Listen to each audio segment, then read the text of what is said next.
Women, bringing you inspiring stories, politics, pop culture, and lifestyle hacks, all with an eye to making our communities and our country a better place to live. It's the Happy Women Podcast with your hosts, Jen Horn and Katie Gorka. All right, we're throwing out the politics today. It is time to get healthy. It is time to feel good. And if you want all the secrets on how to do that, you are in the right place. Welcome to the Happy Women Podcast. I'm Jennifer Horn. And I'm Katie Gorka. And we are both super excited to welcome in Dr. Ashley Lucas. She is like our own personal celebrity here on the Happy Women Podcast because, Katie, you have lost 35 pounds plus. Dr. G, your husband, Seb Gorka, has lost even more than that. You guys have kept it off. I've been doing PhD weight loss. And in the process, I mean, I'm getting close, guys, to like 60 pounds, 70 pounds or so. Are you serious? Yeah. So I'm in the process of really pushing through. I started my weight loss journey on my own and have found PhD weight loss. And I'm really glad I did because I was struggling with the nutrition part of weight loss. So it is such a pleasure to bring in Dr. Ashley Lucas, who has helped both of us and our families. Dr. Ashley, thanks so much for being with us. Oh my gosh, it's my pleasure. Thanks for having me. It has been, it's been a journey. You know, I think we have to start with your story and how you got involved with PhD and launched this program because you truly are not only the president, but the founder of PhD. And so take us through your history and why this was so important to you. Yeah, well, my story started way back when I was a young girl, my mom put me in ballet. I had a cousin who danced and I looked up to her and I just, thought, oh my gosh, I need to be just like her.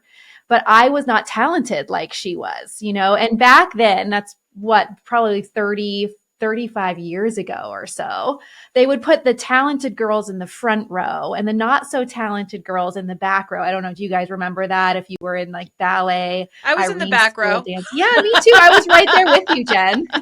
And I was there for a long time. Not so great. Not so great. My body didn't physically conform to what the sport required. I would count calories. I did all the things that you're told to do to lose weight, but I didn't see success. Count calories, exercise more, don't eat red meat, eat vegan, vegetarian. I did all of the things and I still was too fat for the sport. I was told that I was fat from my teachers. I was yelled at. I was told that I was eating too much despite counting calories. And because of that, I was injured all the time. I had a stress fracture in my low back. I had stress fractures in my feet, and I had a fairly successful career just because I have a personality where if someone tells me something's not possible, I have to prove them wrong, Like I need to show these naysayers that this is possible. And so I just kept pushing and kept fighting. And I did get into companies that were in the top in the country. I performed in 400, 500 plus nutcrackers, but I was injured in all of them. I fought through a lot of pain. My dancing career ended when I was selected to go perform in New York City. This is every dancer's dream. I thought, yes, I've made it. I'm going to find myself in the spotlight. And instead of finding myself there, I found myself in the ER. I had no idea what was going on. I thought I was having a heart attack. And after a whole bunch of tests, the doctors just said that I was underfed, overexercised, still, by the way, not getting the parts that I should have because of my body. And so I was so fearful of my health future. I was flown home. I didn't know what to do. Dancing was my identity.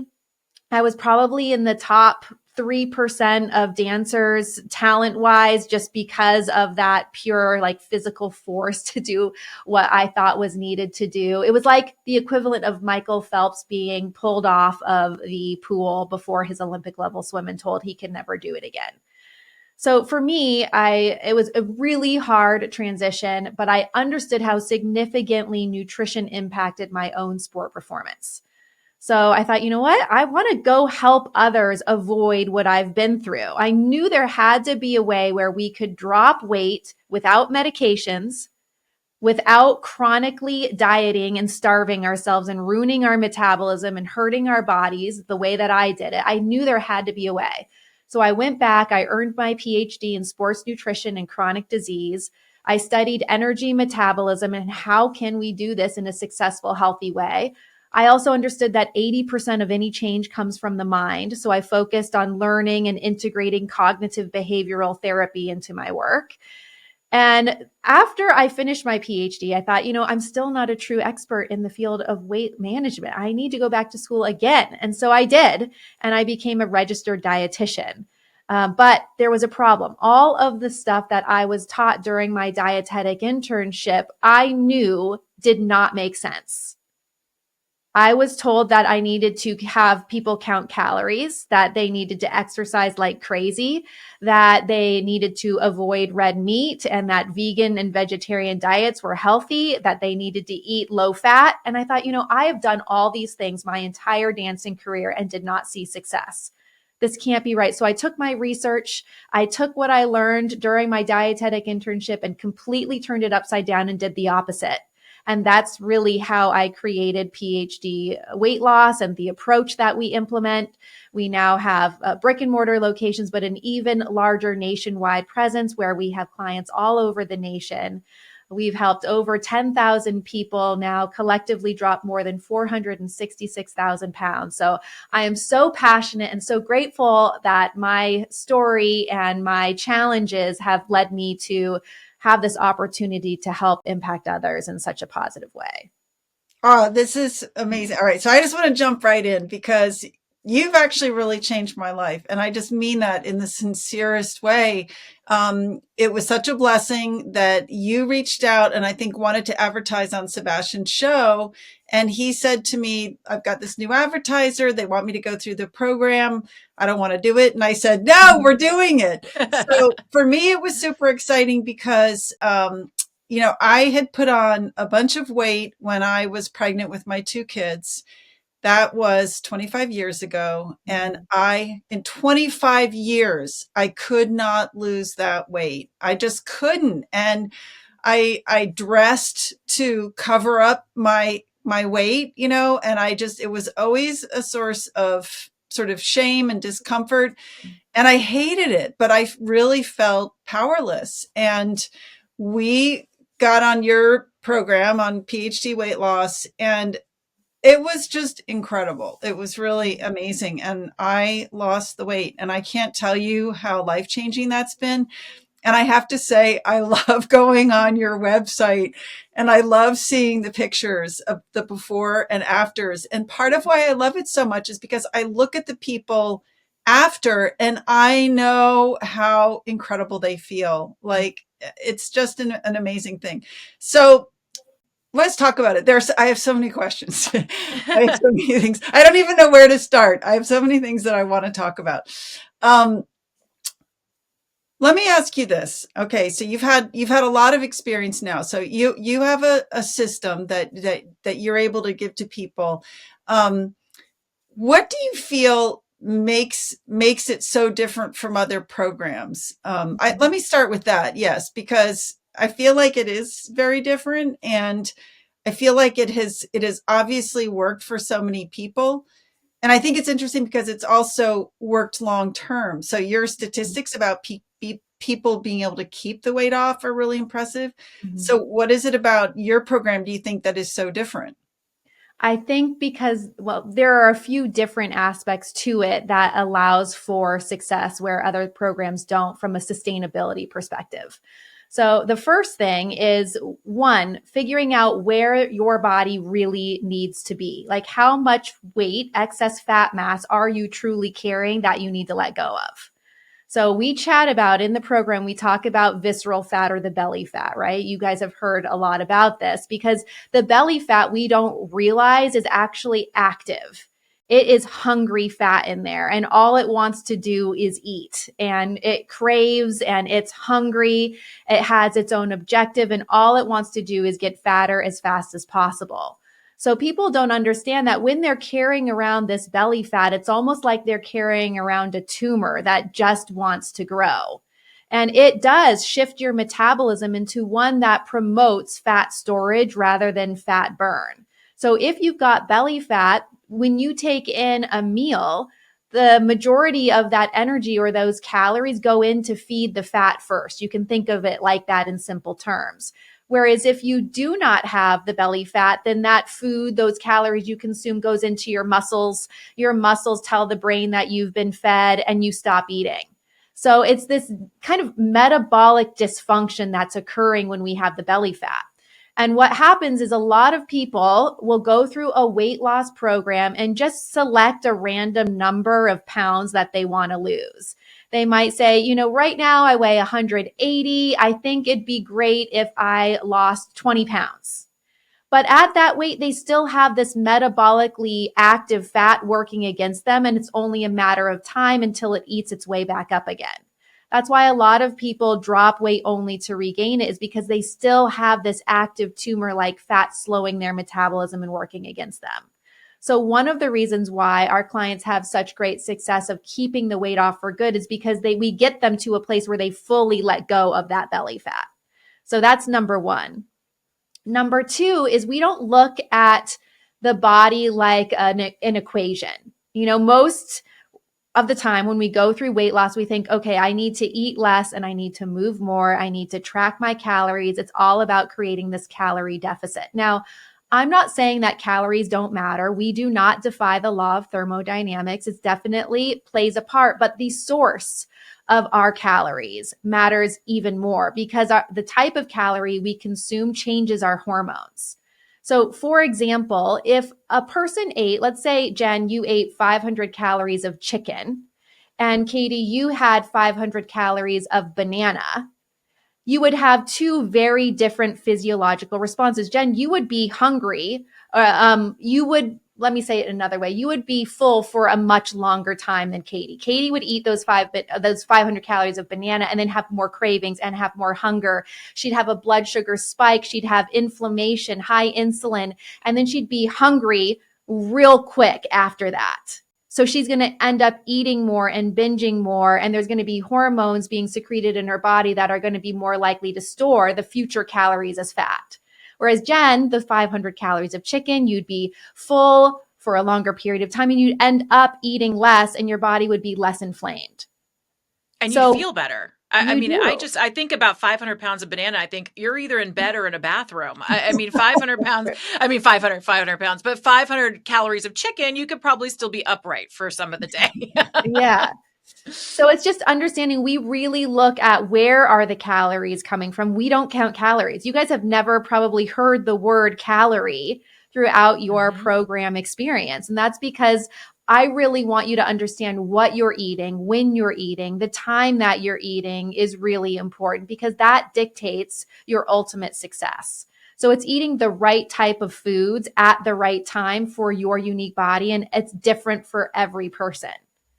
Another thing. Oh yeah, I just want to give out your web address, Dr. Ashley, because if people are thinking about doing this and maybe want to see some of those before and after pictures and want to look at some of the specifics about the program, myphdweightloss.com is the place to go, just as you kind of follow along with the podcast today, myphdweightloss.com. Back to you. I didn't mean to interrupt. Oh, no, that's great. The photos are amazing. The videos of people speaking just make me emotional. It is such a powerful thing. So yeah, we talked about getting the body to the place it really needs to be to collapse that active fat mass that makes us gain fat, that makes us hungry and crave. That's why I say weight gain's not your fault. It's not a flaw in personality. It's not an issue with discipline. It has nothing to do with you. It's all hormonally driven. Then we've got to focus on the right type of food and the right timing for your body. It's not just about eating less. It's about giving your body a certain specific metabolic experience. And then number 3, I briefly touched on, but I think 80% of any change comes from the mind. So we've got to look at the mental, emotional, the habits, behaviors. For a lot of people, it's an identity thing. It's an addiction recovery process for a large group of people as well. So we have to think about why we eat the way we do. I always say that weight loss is a process of letting go. It's letting go of this excess fat weight that's no longer serving us and the emotions that are tied to it. And I've come to find that, a lot of programs, we're just looking at what and when you're eating.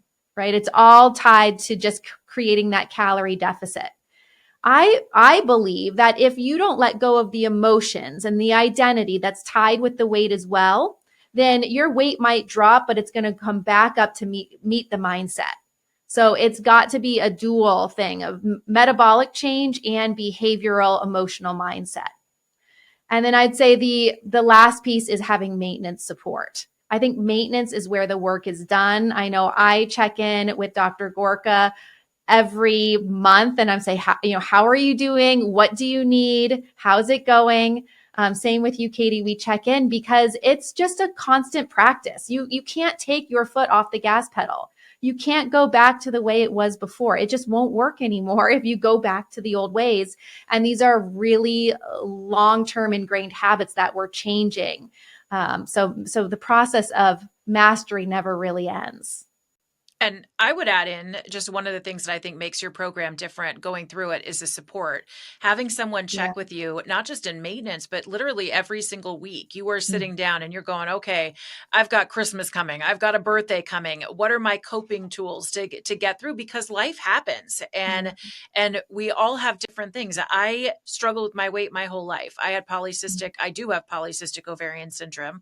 It has been incredibly difficult for me to lose weight. I started getting very serious. And here's why I love when you say you have to find your why, Dr. Ashley, is because you really need to figure out why this time is different. Because people have tried diets every Monday for the last, every month of my life, every Monday was going to be the first day. But until I really had my why, which was prioritizing my personal health over some of the other things that I was doing, taking care of people, taking care of my job, really prioritizing myself last, which I think is unique to women. Unfortunately, we get put into situations where we don't prioritize our health. But when I started, I was playing around. I'm like, okay, I found that because I have polycystic ovarian syndrome, that protein heavy diet worked for me. That's where I started getting that initial success. But I was hungry. I was kind of like, there was this back and forth. What I love about the PhD program is that there is no time to be hungry. Literally, you have these little meals that are protein rich, that focus on good fats, on vegetables, on things that you feel good about eating. And really, truly, I can honestly tell you, I don't have the time to be hungry. From the time I start in the morning all the way through, you feel very satiated. And I think that really helps people because when you start getting that hunger gene going and you're starting to look around, you want to be prepared to know when your next meal is coming. And it's just a great schedule. And it's a great way that you're making a habit out of small, healthy, as you said, nutrient dense meals. Yeah, it's great points, Jen. So take us through the support element, because for people that don't know the program, maybe you can give them a little sneak peek what it's like to start. Because I think that's always the hardest thing, right? Is that first call, that first step. What do people experience with you? Yeah. Well, I like what you said about having a why, and there's some psychological research behind this showing that our brain will collect data to prove a hypothesis true. So if you say, I've failed over and over and over again, or every Monday was my time to start and I haven't done this, I'm a failure, this time is going to be the same, then your brain will find data to prove that to be true. So what I encourage you to do around that is to pull data in to prove that this new hypothesis is true. So create your new hypothesis. Like, this time it's different. This is the last time I am going to drop weight and I'm going to keep it off for good simply because I want to. There's no other reason why. There doesn't have to be, simply because you have chosen this is the time and I am done. And then you have to help your brain select the data to prove that hypothesis to be true. And we find with our program, it's helpful because there's so many data points that people can pick to prove this hypothesis to be true. For example, the first step is to give us a call and to get on the phone and understand where your body needs to be. Our program is customized. So that's a data point, right? Doing a customized program that is going to help you specifically target your challenging things. And so we learn about you in this call to help devise and create your specific customized program. how much weight do you have to drop? What is your medical history? Do you have diabetes? How we can, for most people, help them put their type 2 diabetes into remission within 6 to 12 weeks for the majority of people. It's Wow. truly remarkable. And there's another data point, like the huge changes that people are making in their health around chronic diseases. Then we create a meal plan specific to each person, guiding them on exactly what, when, and how much to eat. So we make the process super, super simple. I won't say that any weight loss is easy, but the process can be simplified and specific so you can actually see success. Most of our women drop about 2 to 2.5 pounds a week. Most of our men drop about 3 to 3.5. So it is speedy and you see success, which is another data point you can pull in to prove this new hypothesis to be true. And then we do like to provide our clients with the food. So you guys utilize the foods. You don't have to use the food if you don't want to, but it's a helpful tool. And I know I talked to Dr. Gorka and he loves the protein bars. There are specific things that just are a helpful tool. There's no additional cost to it, but they're there just to provide you with some ease as you're making changes in your lifestyle. So for example, breakfast, some of lunch, some snacks can come from us throughout the day. The dinner meal is for sure, no matter what route you go, your responsibility, because my goal is that each person becomes an expert at what each meal looks like one step at a time. So it's all about little baby steps, understanding dinner. And that's probably for you guys, the first meal that you really were working on perfecting. I remember I told Dr. Gorka that he could eat steak and it blew his mind. And I will say That's his love language, I think, right? Yeah, exactly. And he did say if he dropped the weight I told him he would, which he did, that he would take me out to a steak dinner. And I've yet gone on that steak dinner. I know it's still there. The invitation, I'm going to hold him to it. But yeah, it's like you can actually eat real food. It's not just this kind of rabbit diet food we think of when we think of a weight loss plan. It's real, hearty, delicious food. And then we go and practice lunch and breakfast and snacks. So by the time you get where you need to be, you no longer have this belly fat. You're totally self-sufficient and you understand what all of your meals and snacks look like. You're not dependent on any of the food. It's just been a tool.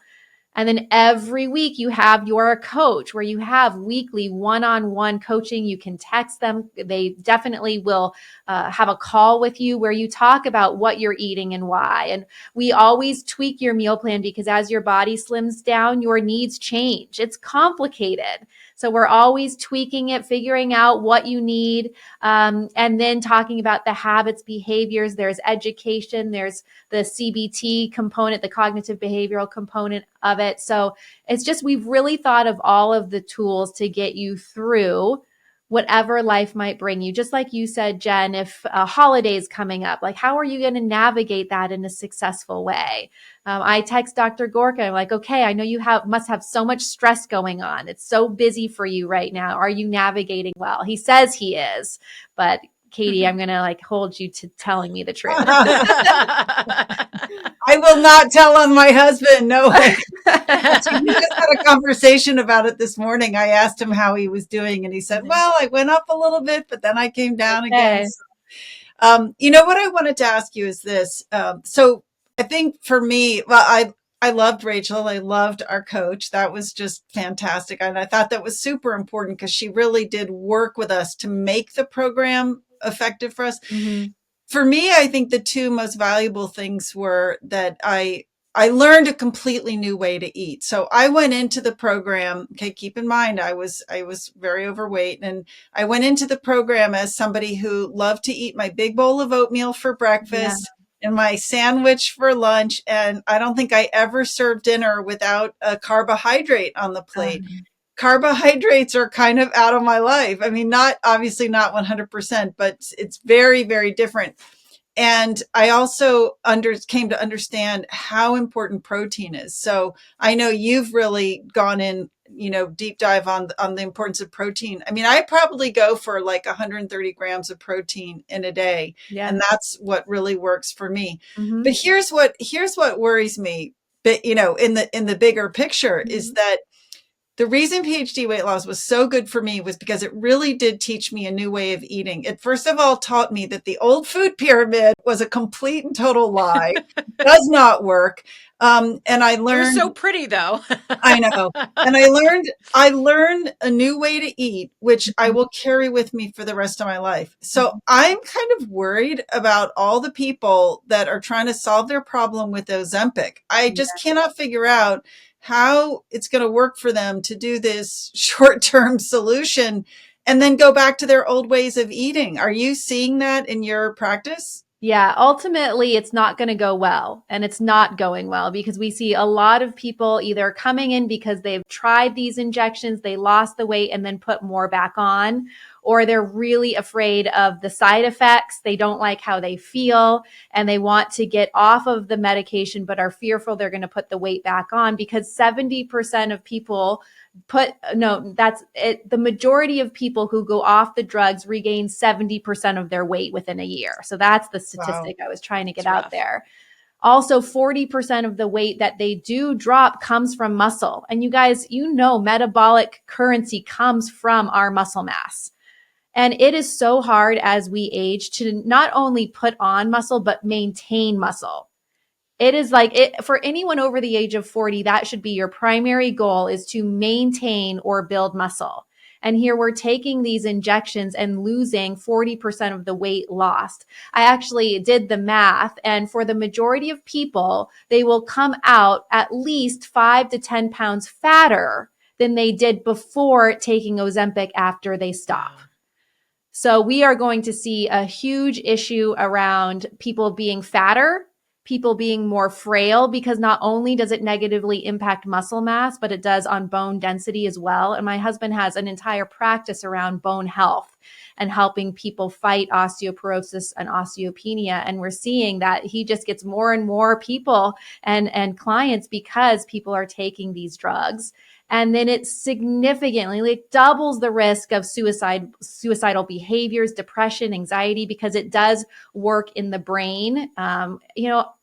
I just am a skeptic when it comes to taking medications or anything where we don't truly know the long-term implications. Yeah. So I am fearful around this for a lot of people and what we're going to be seeing. It's also, I think, ultimately what you just said, Dr. Ashley, is that you don't know what the health impact's going to be. You don't know where your body's going to be after the injections stop, or if you try to continue the injections. You want to, I think when most of us start a weight loss journey, yes, the scale is sexy. We want to lose weight on the scale. We want to feel better in our clothes, but really, truly more than that, it's about health. I mean, that really was the why that's been working for me. I want my health to be better. I want to feel better. We all hit a certain age when you're in your 40s, where I am, where things are it gets a little bit harder and you come up with more challenges. So I think focusing on that and thinking about ultimately what your health goal is a great reason to check out PhD Weight Loss. MyPhDweightloss.com is, of course, the website. You can go check it out. You can call them to 864-644-1900, 864-644-1900. I do want to ask you about some of the myths. What makes your hair stand up, Dr. Ashley, when people say, oh, I'm doing this, or, oh, I just ate that? Do you have anything that makes you want to jump off the side of a building? Yeah, I mean, I have a few of them. One thing that I hear often is people come in, they're like, I know what to do. I just need to eat everything in moderation. I just need to eat a balanced diet. And I think to myself, what is a balanced diet? Is that my plate, or is that the food pyramid? Because that thing should be flipped upside down, torn apart and flipped upside down.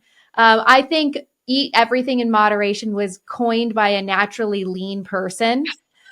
I don't know anyone who can eat everything in moderation. Amen. Yeah, I mean, yeah, maybe I can't eat that cake in moderation. Most of us have our trigger foods or our gateway foods. And these are our foods that we either can't stop eating once we start, or it opens the gate to us just eating everything else. For me, this is Haagen-Dazs vanilla cookie dough ice cream.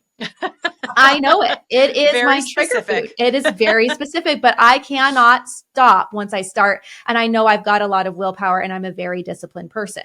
You guys each probably, I don't know, Katie, what is your trigger food where you just can't really stop once you start?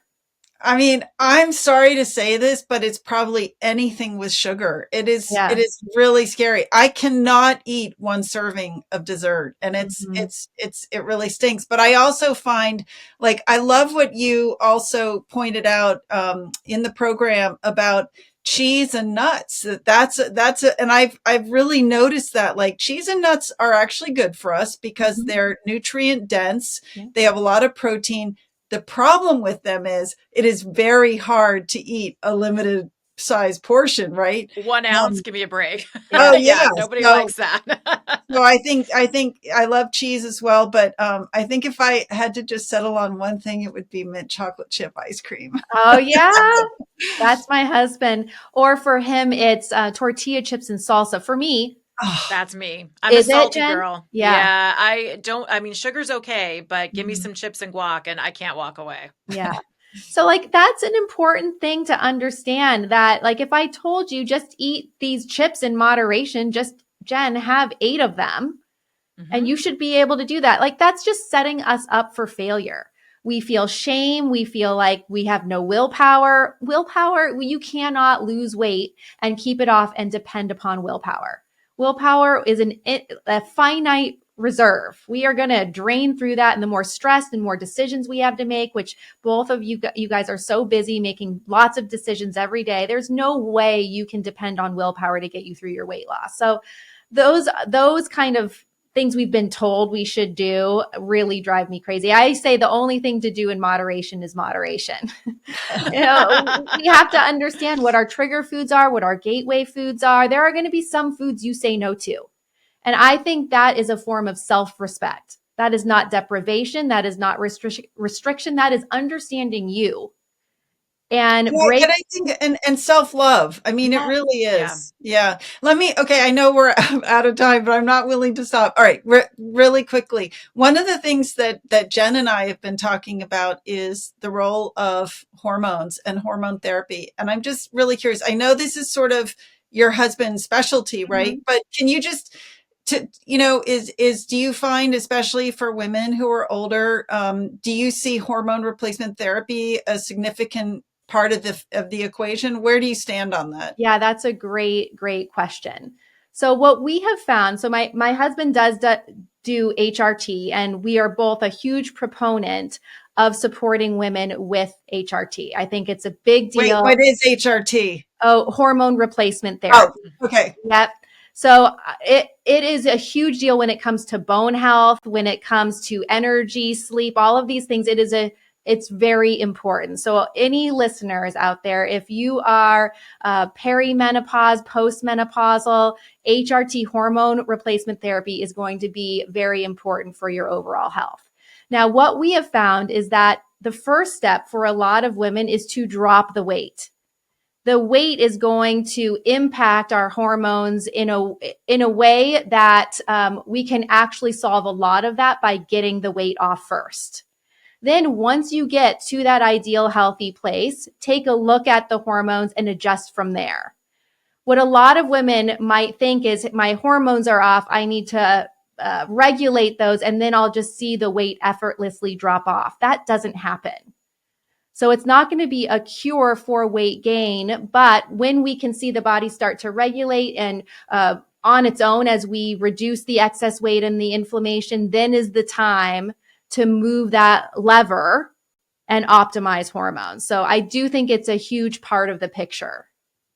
What about inflammation? And this will be my last question, but you use that word and it is a word that's everywhere. And I Yeah. think just with everything that is in people's food normally, or just anywhere or outside stressors, how much of a role does that play in weight loss? And how does weight loss control inflammation? It's got to be able to help. That's such a great question. And I could go on for about 45 minutes. You'll have to come back. I know, I just did a 45-minute presentation on the impact of inflammation and metabolism. It's a really big word. Inflammation should be a good thing, right? It's like our body's personal security system, inflammation, right? It protects us against foreign invaders, viruses, bacteria, injury, all of these things. But what happens in a negative way is when inflammation gets out of hand, when we have chronic inflammation. And what a lot of people don't realize is that the belly fat causes inflammation. One of the hormones that it secretes, I told you it secretes its own hormones. One of them is called interleukin 6, and this is a major inflammatory hormone. It's a cytokine, it's a chemical, and it causes this baseline level of inflammation in the body. You can take curcumin and turmeric and all these anti-inflammatories, but it's not going to be able to touch this baseline level of inflammation that's being secreted by your fat. So there are two things. Number one, the way that you eat, and the PhD way of eating reduces inflammation. And you guys probably felt this. Like just in the first few weeks, you sleep better, less headaches, less skin irritation, like less inflammation coming from the foods. But number two is you have to get rid of the belly fat because that belly fat is secreting these inflammatory hormones. So when you can get the two working together, eating the right foods for your body and not having the belly fat, that's the biggest drivers you're going to have to reduce inflammation naturally. Really great talking with you, Dr. Ashley Lucas. There's so many things to continue on. We haven't even touched on organic. We haven't touched on all kinds of these topics. So hopefully you'll come back again. And for those of you who are looking to make a change and who are looking for habits that will stick with you throughout your life, you want to see the before and after pictures. You want to see the testimonials. You want to get those resources at phdweightloss.com, phdweightloss.com. You'll be a member of our club because we're going through it. Katie's in maintenance. I'm still going through it. myphdweightloss.com, 864-644-1900, 864-644-1900, myphdweightloss.com. You can follow Dr. Ashley there too. She's got a great podcast that you can add into your rotation right with Happy Women. Dr. Ashley Lucas, thank you so much for helping both of us, for helping so many people, and for being with us today. Oh yeah, you guys, it's my pleasure. Thank you so much for having me. We're going to have you back again. We've got the firing squad still turned up. We've got more questions. All right. So be ready. Thank you. All right. myphdweightloss.com, 864-644-1900. And thank you for joining us. Don't forget, you can get Katie's book available behind her left shoulder in Spanish now, which is very exciting. There it is. And it's called Next Gen Marxism, available in English as well, for those of you like me who need just one language. And you can get that wherever you get your books. You can also find her online, katiegorka.org, and you can search for her on Facebook. Just search for Catherine Gorka, or on Twitter, Gorka Katie. You can find me on social media as well, Jennifer Horn Radio on Instagram and Facebook, at Jennifer Horn on X and on Truth. And thank you so much for those 5-star reviews and sharing Happy Women with your friends. It really does make a difference for us. We appreciate you. And of course, keep connecting on all the platforms. You can get them all at salempodcastnetwork.com/Happy Women. Thanks for joining us. It's another episode of the Happy Women Podcast.